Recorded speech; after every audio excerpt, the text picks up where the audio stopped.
value of the Citizenship and Leadership Training Center established 7 decades ago. Rosemary Bilal reports that the Director General of the center, Bitrus Jonah Bawa, stated this during a press conference as part of activities to commemorate the 70th anniversary of the center. Citizenship and Leadership Training Center under the Federal Ministry of Youth and Sport Development has the mandate of molding citizens' character for a better Nigeria. Director General of the center, Bitrus Jonah Bawa, highlighted some of the objectives of the center as it has trained citizens, instilling good morals in them.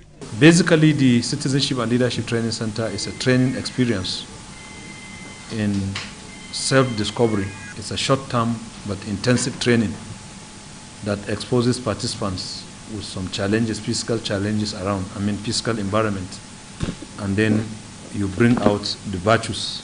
The DG disclosed that the center brings people from different backgrounds to train them, make them useful for their own benefit and that of the nation. Our key mandate is to mold Nigerians to become good citizens and responsible leaders. By the time you pass through us, these virtues will manifest in you. We use value orientation, character development, and at the end of it all, we made demand to be a responsible person. He then called on good-spirited individuals and corporate organizations to join hands with the center to train more, as positive attitudinal changes are what the country desires at this critical time. Rosemary Bilal, NTA News. Security experts have advocated citizens' active participation in the fight against security challenges at a period when the nation is bedeviled by insecurity. But how much of this awareness about the do's and don'ts of security measures in their domains do people have knowledge about? Elias Onotu Yakubu in this report takes a look at the situation in the nation's capital. Princess Nana Ngozi Dahiro is a senior citizen, an advocate of the need for citizens to take active role in community policing and support for security agencies in the fight against insecurity. Princess Nana Ngozi resides in a community of about 5,000 residents. This has constantly made her conscious of the salient personal security measures. We believe in this saying, I have a government, my government must do everything. It is a lie. We all are governments. Security tips. How you can watch your environment, what you need to do. If you see so thing, what you need to do, what you watch out for. That is the story of Princess Nana Ngozi Dahiro, an enlightened citizen who knows what it means to be self-security conscious and what measures to take to prevent vulnerability. But the question is, how much knowledge of these personal security measures do the multitude of the citizens have? You cannot take laws into your hand by trying to protect yourself, because the measures are already put in place and in the hands of those who are supposed to protect you. I don't think there's enough sensitization. And the sensitization should be coming from the police, but the police is not sensitizing the public. The FCT police, however, says it has constantly engaged residents via available platforms for sensitization. Deployments have been done to strategic places, even the areas where we heard that the hoodlums had planned to go and do ABC. We have blocked all the loopholes. Experts say citizens should take responsibilities to tackling security challenges. Elias Onotu Yakubu, NTA News. Now to religion. The days of accruing great rewards are not yet over for Muslims, with another 6 days fast in the Islamic month of Shawwal. Hakimat Ali in this report examines the significance of this follow-up act of worship, encouraged to be observed by Muslims. In succession to the month of Ramadan in the Islamic calendar is Shawwal. Muslims are expected to also fast 6 days in this month. With quotations from Hadiths and Quran, Ustaz Yahya Mesuna explained that this act is likened to fasting for a whole year, amongst other significance and blessings. Fast is not just once in a year or 30 days in a month in a year. Rather, you still have other ones. So part of the other ones we have is Shawwal. It is a continuity of asking Allah for His forgiveness, mercies and blessings. Abundant mercies are attached to fasting in the month of Shawwal. Then next one, it means an increment in terms of health. One good thing we never got to know, and particularly we Muslims that Allah has blessed us, is that the more somebody fasts, the more healthier one becomes. Because eating throughout a year, 366, 65 days, is a ritual that will result into something else. Clearing misconceptions about the modalities for the fasting, Ustaz Maisuna stressed that what is important is to ensure you get 6 days within the month. If the Ramadan you are owing is not more than the enough number that you can at least exhume out Shawwal from it, then you can fast Shawwal and go into Ramadan. Simply put, if you do it 3 times in a week or twice in a week before the end of the month of Shawwal, you are covered with the 6. So see the simplicity of Islam, meaning you can either do it as a stretch, then you can spread it over. Another important benefit of fasting in the month of Shawwal is it makes up for any shortfall in a person's obligatory Ramadan fast. The question now is, who would not want to be a part of this benevolence brought by the month of Shawwal through Sitta Shawwal? In Abuja, Hakimat Aliu, NTA News. Many thanks, Hakimat. Still talking religion, the new Grand Khalifa of the Tijaniya sect in Nigeria and former Emir of Kano, Muhammad Sanusi II, says that we use his new position in strengthening Islamic brotherhood and interface with other religious organizations and government at all levels towards building national peace and security. The Tijaniya leader stated this when he arrived at Abuja to meet with some of the sect's leaders and followers. Abdullahi Ajia reports.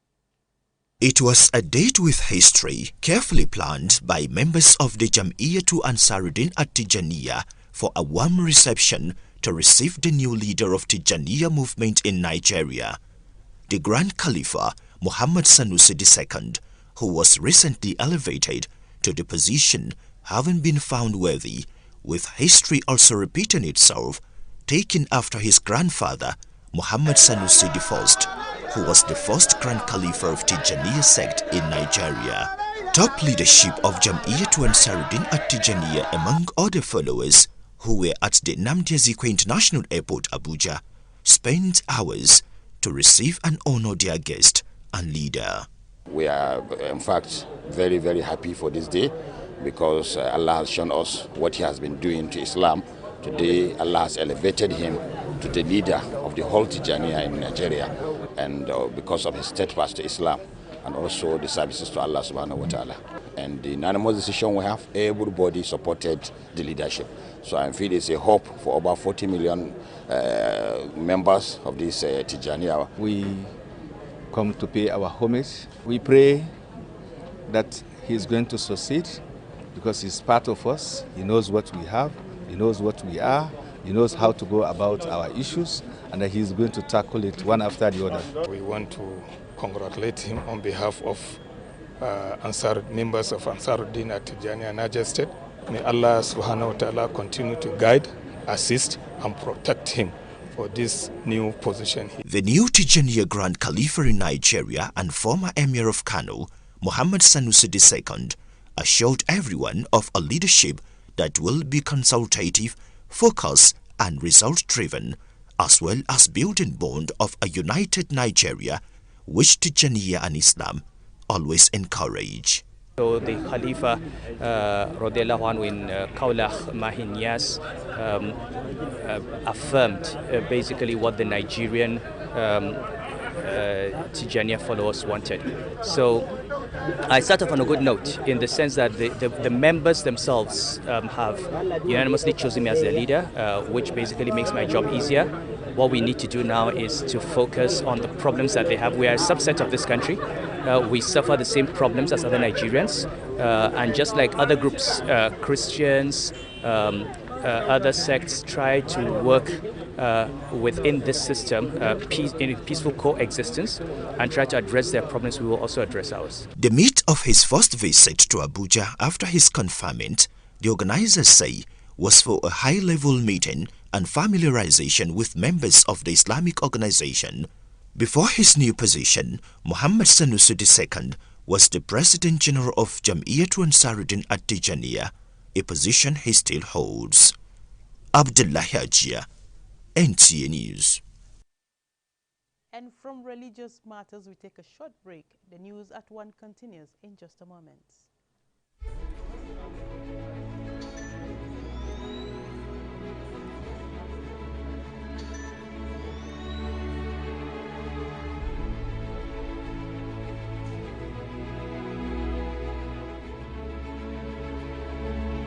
I want to inform you that COVID-19 vaccination is going on in the SCT. The vaccine is safe, effective, and we free. Encourage all people to participate to ensure that you take this COVID-19 vaccine. Go for COVID-19 vaccination now to prevent severe illness. I therefore encourage our brothers and sisters to avail of this opportunity. Yes, like all no to negative rumor.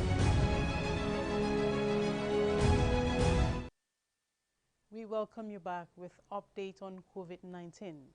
Figures from the Nigeria Center for Disease Control NCDC as at 17th May 2021 indicate 1 new case of COVID-19 in the FCT, bringing the total number of confirmed cases to 19,852, while active cases stands at 582, and the number of discharged cases in the territory put at 19,104. Sadly, 166 deaths have been recorded in the FCT. And a service robot named Mirabolt is to help health workers to reduce the risk management of COVID-19 patients in hospitals. A wholly Nigerian technology, the equipment minimizes physical contact between health workers and the patients. Interestingly, this innovation is designed by students of a private secondary school in Abuja. Hadiza Godwin Ebuni has checked out this brilliant work and other innovative moves by other secondary school students to checkmate the spread of COVID-19. The report. Health workers are the most vulnerable in the fight against the novel coronavirus. As the most indispensable frontliners, their work is risky. Many health workers have been cut down in the cause of securing humanity, hence the need for utmost caution. But these young scientists at Gliston International Academy are saying being heavily kitted in this type of gear is not enough and have now developed a technology that helps them keep a healthy distance. My Roberts. A few weeks into the COVID-19 nationwide lockdown, we met online and we saw the rising numbers of doctors getting infected with this disease. And we thought, if all the frontline workers are gone, who will be there to help the people? So we decided to build the robots in which it can go there, so it will reduce the amount of time the frontline workers get into the isolation center. It is a remotely controlled robot which enables communication with the patient while being physically removed. It is equipped with a linking video for real-time conversation, and it is capable of delivering prescriptions and other essentials to patients, reducing risk of contact and enhancing productivity with its accuracy and precision. It is also designed to perform temperature checks. Hello, Randy, how are you? I'm fine. How are you today? I feel better. Okay. Have you eaten today? Please, can you bend down a little? Let me take your temperature.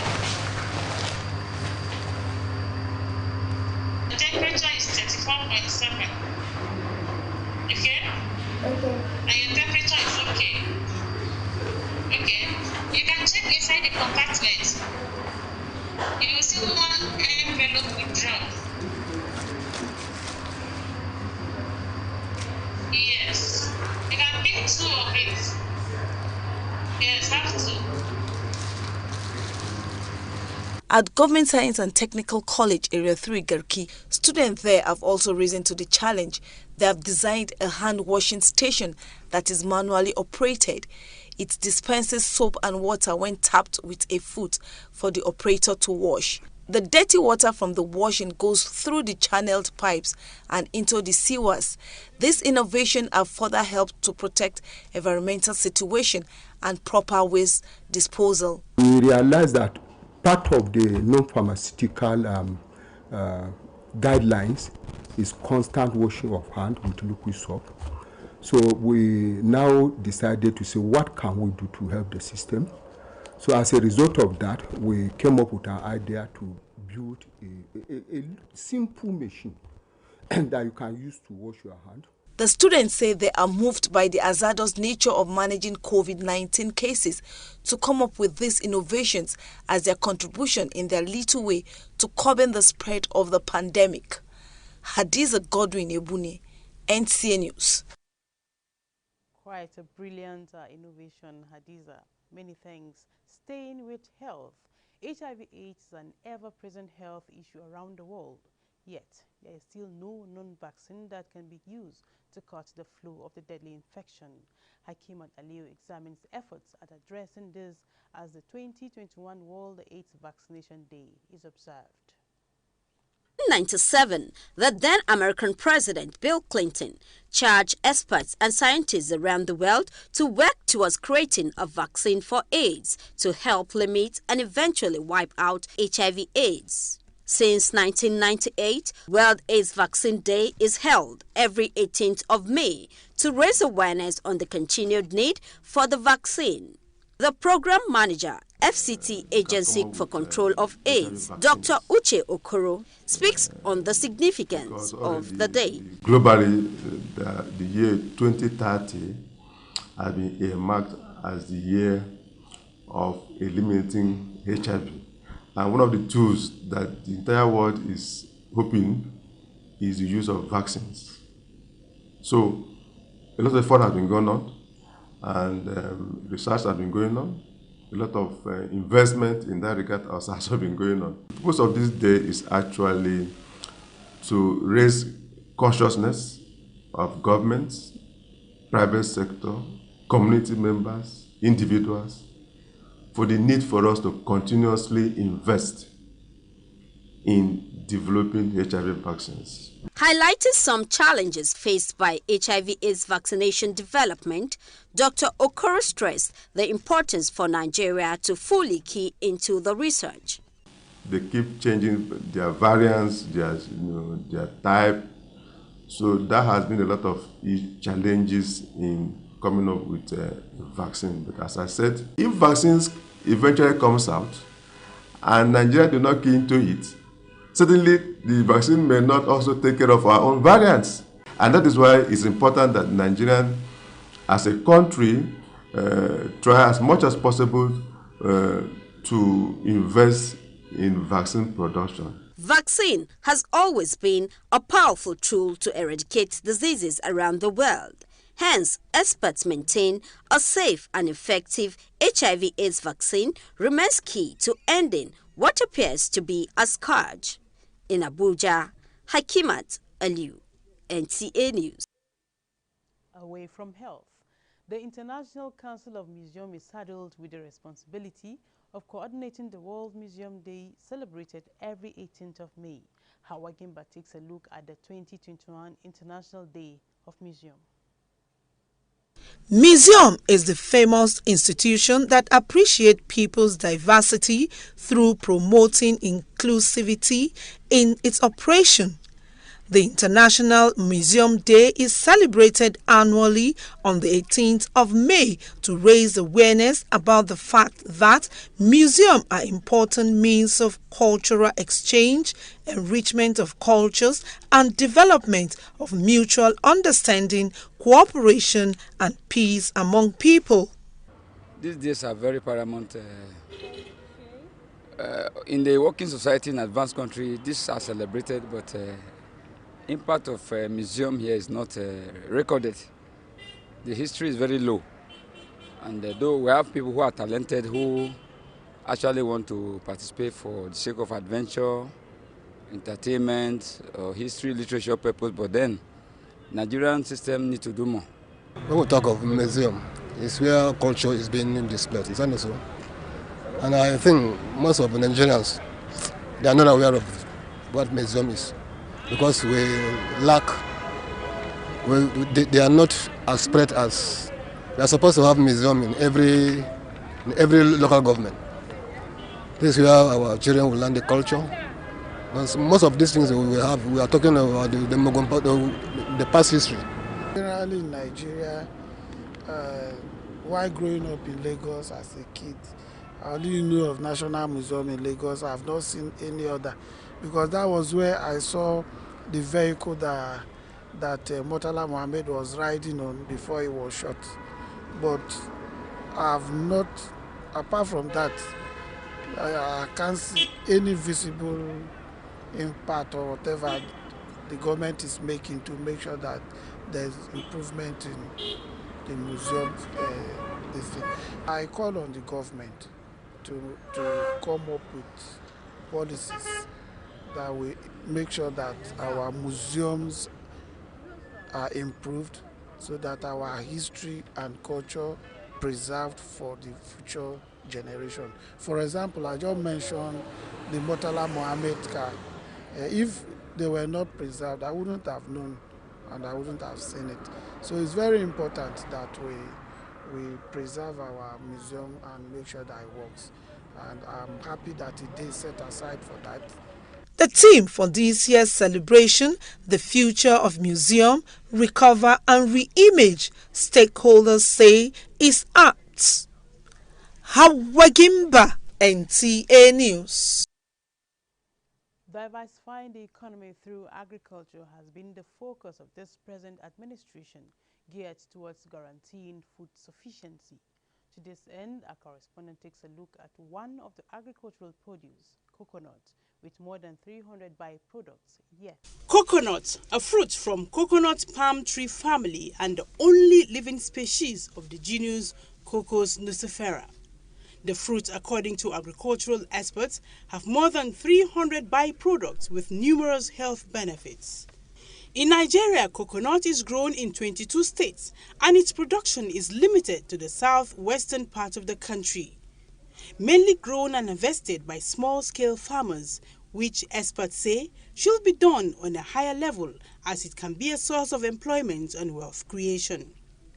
Ladi Yakubu, a coconut farmer, says coconut sufficiency in Nigeria is a reality with more awareness creation. And the way it is today, if you look at the coconut, it's even higher than the crude oil. A liter of oil is going for less than 200 naira. Why a liter of coconut cold press, the minimum you can get is about 5,000 naira. So if Nigerians can actually invest in coconut, it will help the economy. And coconut itself has over 300 byproducts. From the leaf to the root, nothing is thrown away. You can use coconut to make oil, which is very good health-wise. It's good for cooking and is highly medicinal. We have seen that in Nigeria, we consume coconut a lot. And basically 80% of coconut that is being produced in this country comes from Togo and Ghana. And you see, we came up with a program that is called COSIN, that is Coconut Sufficiency in Nigeria by 2027. The idea is we are looking at how we can have plantations all over Nigeria. And the main thing about COSIN is we are looking at having 10,000 hectares of land in each state in Nigeria. At that figure, if we're able to get 10,000 hectares of coconut plantation in each state in Nigeria, we should be able to meet our target of having coconut sufficiency in Nigeria by 2027. One's life. Now that we have the Harmattan season, it's good to use coconut oil in order to moisturize your body. You can also use coconut for food. There's a coconut flour, there's a coconut candy, there's a coconut milk. All these things are healthy for the body. For young graduates like me can be manufacturers, marketers, in any aspect you want to put yourself in. I think there's a field for everybody that you can benefit from it. Though Indonesia is the world's leading coconut producer with 18.55 million metric tons, Nigeria can also be on its way to coconut sufficiency if every household can plant just 3 coconut trees.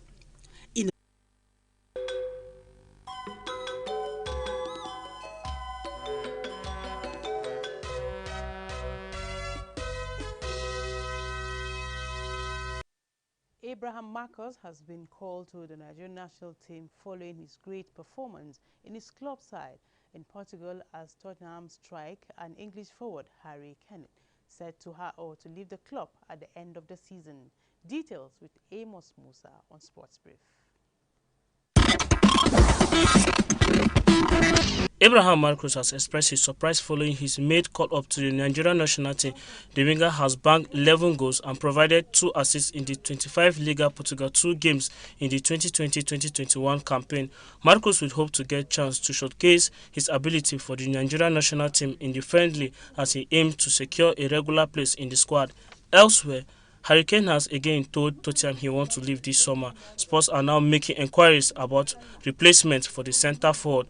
However, they do not want to sell their prized assets, but Manchester United, Manchester City and Chelsea have all been in touch with Kane's representative, expressing a desire to sign the England international. In rugby, World Rugby and host SA Rugby confirmed on Tuesday that World Cup Sevens 2022 in Cape Town will take place next year from 9 to 11 September. The 18th edition, which will be contested by 24 men's and 16 women's teams, is the first to be hosted in Africa, with organizers anticipating a very special and record-breaking event at the iconic 57,654 capacity Cape Town Stadium, South Africa. With Sportsbrief, Amos Musa, NTA News. And that concludes the news at 1. Remember to adhere to all COVID-19 safety protocols. We have more reports at 7. Bye for now.